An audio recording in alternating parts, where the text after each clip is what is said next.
seguindo para o último vídeo agora dessa série de Romanos, e de fato agora nós vamos encerrar, fazer um pouco de retrospectiva também, porque no encerramento da carta, Paulo ele vai dar algumas explicações do motivo dessa carta, né? Então a gente vai fazer esse fechamento, trazendo à memória algumas coisas, e principalmente abordando agora alguma coisa que ele fala sobre a comunidade toda de fé, a qual apoiou ele também.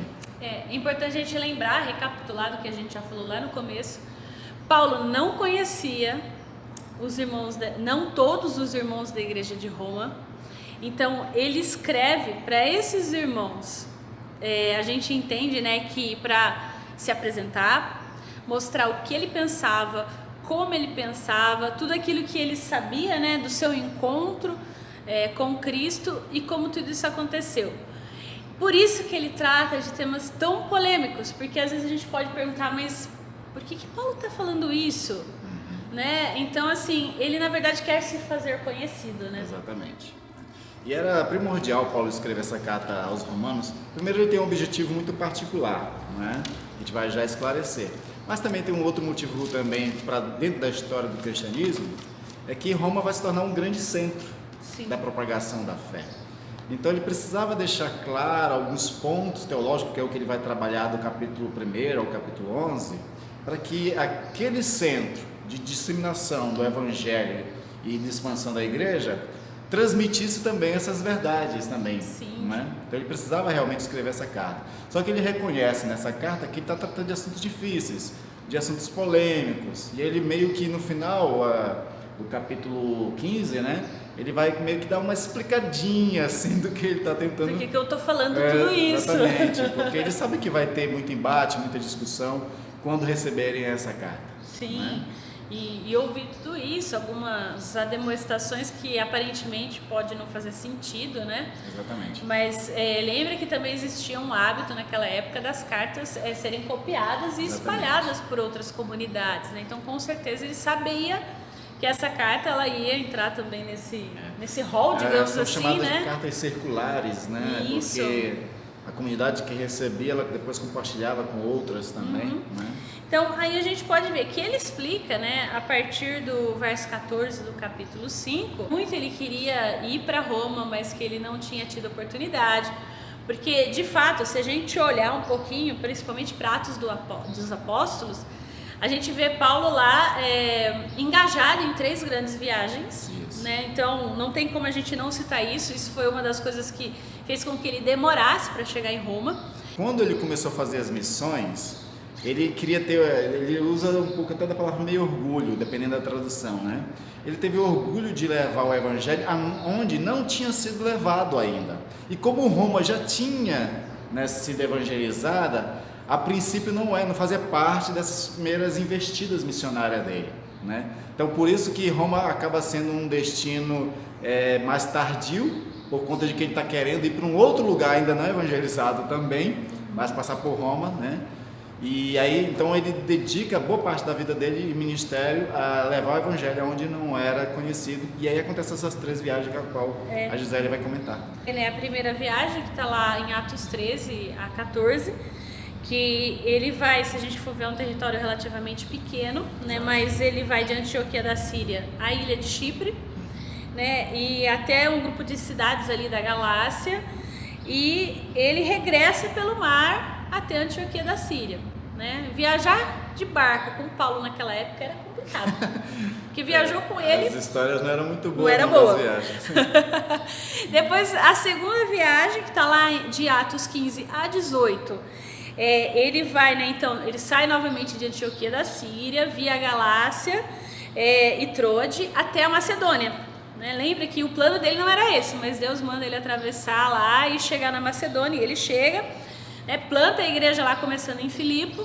Depois a gente vê que ele volta pelo sul, né? E ele faz um cruzamento aí meio na diagonal, Jerusalém e Ilírico, né? E aí ele vai para Atenas, de lá ele vai para Corinto, né? Então mais tarde ele volta por Éfeso, Cesareia, e provavelmente ele visitou aí a igreja de Jerusalém nesse interim, e de lá ele regressou de novo para Antioquia da Síria.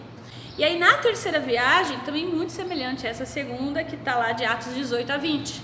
Ele revisita as igrejas? Ele revisita, né? Só que dessa vez ele parte de Antioquia da Síria, né? Então aí ele passa pela Galácia novamente. Ele entra na Macedônia agora por Éfeso e não por Filipos. E onde ele permanece lá bastante tempo, quase mais de 2 anos, né? Na igreja de Éfeso. Depois da Macedônia ele vai para Corinto.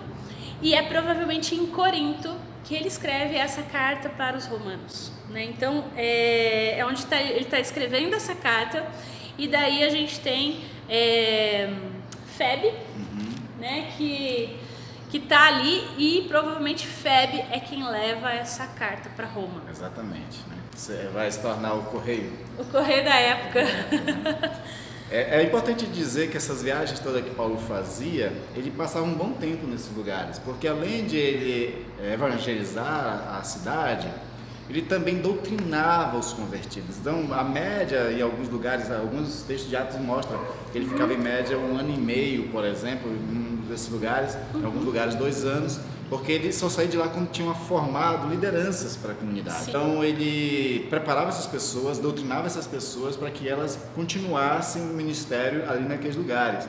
Então a gente fala de 3 viagens, se a gente for contabilizar o tempo, isso dá um tempo muito grande. E pensando na época, é um trecho muito grande para ser percorrido a pé. Exatamente. E agora, o que Paulo tem como objetivo?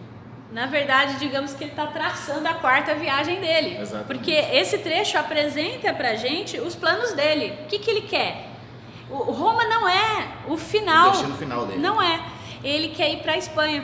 Exatamente. E aí ele escreve aos romanos, né? Exatamente. Buscando, digamos assim, apoio para os seus planos. Exatamente. Ele precisa de apoio. Ele precisa de patronos. Exato. E matronas. Exato. Ele fala isso no Romanos 15, versículo 24. Vamos ler? Penso em fazê-lo quando em viagem para a Espanha, pois espero que de passagem estarei convosco e para lá seja por vós encaminhado, depois de haver primeiro desfrutado um pouco da vossa companhia.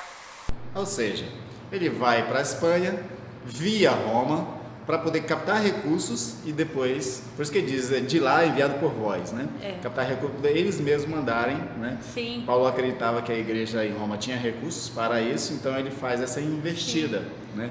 E a forma de ele investir para que ele conseguisse esse apoio é tornar primeiro conhecido dessa comunidade, porque essa comunidade não é tão o povo não conhecia tanto. Não foi ele que plantou essa comunidade, diferente muitas pessoas conheciam um pouquinho ele, né? Alguns já ouvi falar. Atos aparece, a gente isso lá no primeiro vídeo, a gente fala de algumas pessoas que foram recepcionar ele, inclusive, porque Paulo acaba chegando a Roma de uma forma não planejada. Ele chega meio preso, na verdade, né? Ele não foi como ele quis. Ele está sob custódia. Mas algumas pessoas que já tinham ouvido falar da fama de Paulo vai ao encontro dele para recepcioná-lo. Mas ele não era conhecido de toda a comunidade. E talvez, na verdade, essas próprias pessoas que conhecessem ele agora para ir recepcioná-lo foram pessoas que receberam e leram essa carta, né? Então ele se revela, ele se apresenta a essa comunidade de Roma através da carta, e ele faz isso de uma forma magistral, a ponto de a gente ter uma das cartas mais teológicas de Paulo, né? Que ele se torna um grande, digamos, patrimônio do cristianismo, né? Alguns estudiosos até defendem que além da questão do auxílio financeiro, provavelmente também ele estava atrás de parceiros para essa viagem. Exatamente. Porque a Espanha, a língua era o latim. A língua do Império Romano era o latim, ele não dominava tanto quanto o grego ou o hebraico. Então ele estava indo para uma região onde a língua franca, além do latim, era uma língua que ele não conhecia, que ele não tinha familiaridade, né? Então ele precisaria de pessoas, como em outras viagens, né? Silas está com ele, ou Timóteo. Então ele precisa de pessoas que conheçam, que falem também a língua do lugar para onde ele vai. Então ele tem aí ele precisa montar uma equipe para isso, digamos assim, né? E a gente observa, a partir dessa perspectiva que a gente está colocando sobre a questão de equipes, conseguir recursos humanos, né, para poder ir para a Espanha, a gente percebe que quando Paulo vai, no capítulo 16, começar a citar muito de gente, porque todo o ministério de Paulo sempre foi assim, acompanhado, né, de parceiros de missão. Paulo nunca fazia missão só, sempre tinha lá, porque a gente conhece os mais famosos, né? Timóteo, Silas, Silvano, Tito, né? A briga dele com o João Marcos. O Barnabé, exatamente, Exato. né, que era o tio, né, de João Marcos. Ele sempre tinha essas equipes de trabalho. Isso é muito importante, até como um adendo, uma espécie de indicação para nós que fazemos missão também, de que a gente não queira carregar a missão sozinho nas costas. Não dá. Tem que ter parceiros, tem que ter gente que nos apoie, porque sempre tem muita dificuldade o ministério. A gente sabe hoje no ministério pastoral de muitas pessoas que estão cometendo inclusive suicídios, né? Ministros, pastores e pastores cometendo suicídio. Síndrome de burnout. Burnout, exatamente.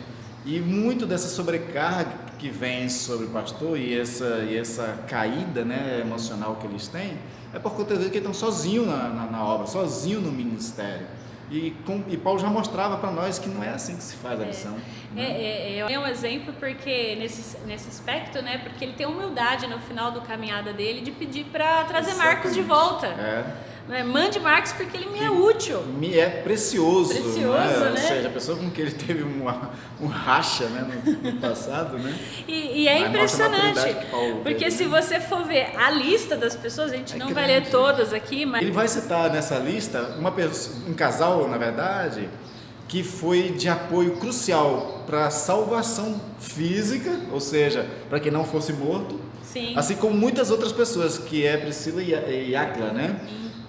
Foram pessoas que foram parceiros no ministério de muita gente, e por conta dessa parceria, eu não sei, a Bíblia não fala muito do casal, né? Não. Mas parece que eles tinham recursos e eles tinham condições melhores, então eles acabavam ajudando muita gente. Atos fala de eles terem ajudado Apolo, por exemplo, né? Sim, é aquela ideia também, assim, você vê, eles estavam em Corinto, porque lembra, aquela expulsão lá dos judeus de Roma, eles foram para Corinto. Exato. Depois que terminou o tempo deles lá, voltaram para Roma. Mas eles ajudam não só Paulo, né? Exatamente. Paulo mesmo diz que muitos outros são devedores ao casal. Que é essa ideia do que nós estamos falando, que a missão deve acontecer em parcerias, de forma colaborativa, uma pessoa ajudando outra, né? E a gente falou no vídeo anterior sobre essa questão, né, de que em vez de a gente se brigar por questões de opiniões, a gente tem que dar as mãos e fazer a missão. Se as igrejas se unissem para poder alcançar as cidades, por exemplo, Sim. talvez tinha alcançado muito mais gente. Então tem a lista, né, de pessoas que ele vai citar em forma de agradecimentos, em forma de saudações, pessoas que estavam próximas dele ali e que conhecia moradores cristãos em Roma, e diz assim, então essas pessoas vos saúdam, né? Paulo ele quer aqui mostrar um pouco do carinho, né, dele para com essas pessoas e dessas pessoas para com esses cidadãos romanos também, né? Não sair daquela impessoalidade da doutrina. Exatamente. Porque chega uma hora que a doutrina acaba sendo fria, né? Exato, é isso. Apenas explicações, e ele mostra que não, que além disso, se ele, nesse momento, ele está lá e planejando ir para Roma, ele só pode fazer isso porque ele teve pessoas que apoiaram ele, e até para essa própria carta chegar em Roma, foi necessário a parceria, né? Então, no caso, ele começa o capítulo 16 citando Febe. E ele diz que está servindo a igreja em Creia, para que a recebais do Senhor como convém aos santos e a ajudeis em tudo de que vos vier a precisar, porque tem sido protetora de muitos e de mim inclusive. Outra pessoa importante aí no ministério de Paulo. Exatamente. E ele deixa claro que ele estava servindo a igreja. Exato. Então... E é legal essas citações que Paulo faz a essas pessoas. E aqui tem um ponto que é importante ressaltar, que é a questão da liderança dessas pessoas. Sim. Né? E uma liderança que é feita de diversidades, porque a gente tem que entender que no cristianismo, né, não o cristianismo especificamente, mas a cultura daquele período era uma cultura muito machista, né? Até misógina mesmo. E Paulo começa a citar todas as pessoas que de alguma forma têm contribuído com a missão, com o evangelho, com a expansão do reino, e aí ele não tem cerimônia nenhuma em citar mulheres. E assim, é notório que essas mulheres desempenhavam funções de liderança, que elas exerciam nas suas comunidades algum papel. Hoje aqui talvez não esteja especificado, como a gente conhece, presbíteras, pastoras. Tem uma só que ele chama que é diaconisa, né? Mas ele diz que Júnia é apóstola. Isso. Né? Ele chama que a própria Febe, né, de serviço é diaconia também, né? Também em outra passagem ele cita, né, Priscila e Áquila como apóstolos também. Sim. Então a gente tem assim inúmeras pessoas aqui que estão sendo citadas e que você não citaria se elas não tivessem um papel relevante nas comunidades que elas estavam atuando. Então, é claro para nós que não importa aqui o gênero. Exatamente. Né? O serviço no reino são de todos. Né? Hoje em dia a gente tem essa questão de não pode ordenar. Tá, a gente não vai entrar no mérito da ordenação. O fato é que o ministério, tanto de homens como de mulheres, é claro. Exatamente. No texto bíblico, não tem como nós negarmos. E aí o ministério, seja ele diaconal, presbiterial, que aspecto de liderança ele desenvolva na comunidade, aquele que é chamado para desenvolver precisa desenvolver os seus dons em benefício da comunidade. E lembrando ainda que nesse período, eu acho que hoje em dia não muda de forma alguma, a comunidade cristã sempre é de uma expressiva participação das mulheres. A igreja sempre teve muito mais mulheres do que homens, né? E as mulheres sempre tiveram uma participação muito grande, né?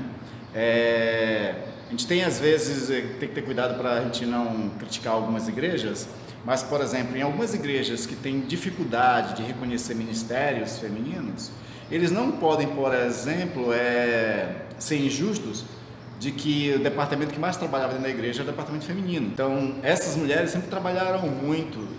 O que a gente não faz e que Paulo está fazendo é reconhecer, né?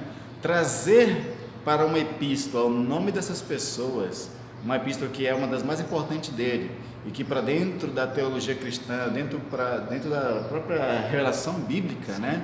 Essa carta tem uma importância muito grande e ele coloca nessa carta essas pessoas. Porque é a carta de apresentação dele. Exatamente. Então, eu acho impressionante isso, né? Muita gente chama Paulo de machista, mas se a gente olhar para o texto bíblico, ele é claro em dizer, exatamente, né? Aqui ele não pode não dizer claramente, como ele diz em Gálatas, né? Não há homem ou mulher, gentil, pagão. Né? Aqui ele não diz isso, mas ele deixa claro isso. Exatamente. Através do texto e das saudações. E termina tudo isso de uma forma assim espetacular. Exato. Que ele diz no verso 17: rogo-vos, irmãos, que noteis bem aqueles que provocam divisões e escândalos, em desacordo com a doutrina que aprendeste. Afastai-vos dele. Uma advertência contra os cismáticos, né? No vídeo anterior a gente falou sobre essa questão das pessoas que, por opiniões divergentes, saem da igreja, fundam as novas, né? Tornam-se cismáticos, né? E Paulo faz essa advertência aos cismáticos. A gente tem que ter, às vezes, sempre vigilantes, né? Para que a gente não seja um cismático, né? E saber lidar com aqueles que são também, né? Mas antes de a gente pensar naqueles que são cismáticos, pense em você. A gente tem o costume sempre de querer olhar quem é o errado. Porque fulano isso, né? Fulano aquilo. Mas a gente tem que analisar se nós mesmos não estamos sendo a pessoa que é pedra de tropeço, se a gente não é a pessoa que cria confusão na igreja, dissensões na igreja, né? E aí tem essa questão das advertências, né, contra os cismáticos, e a gente tem que ser o primeiro que não seja, né, causa de divergência, causa de brigas, porfias, tudo aquilo que existia na igreja de Corinto, né? Lembra de imitar Cristo. Exatamente, né? Então Paulo vai encerrando suas comunicações de saudação, e aí ele encerra de fato, né, glorificando a Deus, o nosso todo-poderoso Deus, pela sua ação na história, né? A gente pode até ler o versículo 25 a 27, se a gente tiver essa conclusão.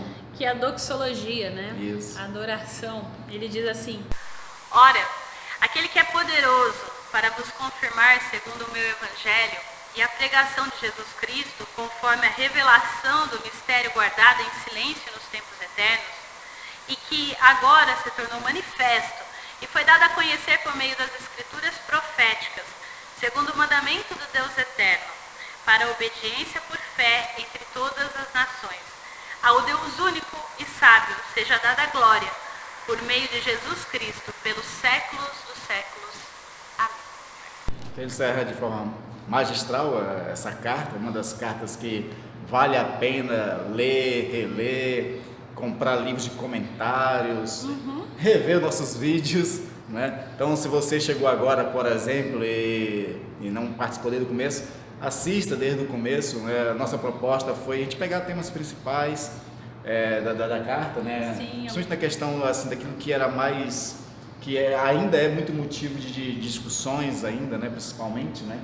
Sempre como a Gisele coloca, não a gente querendo taxar como a interpretação verdadeira, mas é aquilo que o Espírito Santo tem nos ajudado a compreender, é aquilo que os nossos recursos materiais, ou seja, de livros, né, de estudos, tem nos possibilitado, né? E a gente trouxe aqui divisões, visões, né, de diferentes tipos de autores também, para você ver os pontos, né? A gente não, pretensão nossa jamais, nunca foi zerar o assunto. Exatamente. Ao contrário, sempre despertar em você aí o interesse em ir atrás, em pesquisar. Então, que a gente sempre lembre, né, que tudo é para a glória de Deus.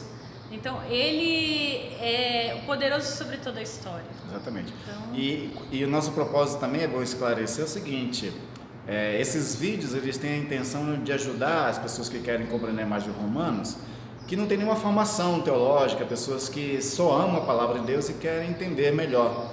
Se você é um teólogo, por exemplo, bem formado, faz exegese bíblica e já leu muitos livros, não se destina muito a você, porque a gente não quer discussão, a gente não quer aqui fazer um debate, né? Nossa intenção é ajudar, trazer luz para aqueles que querem aprender, né?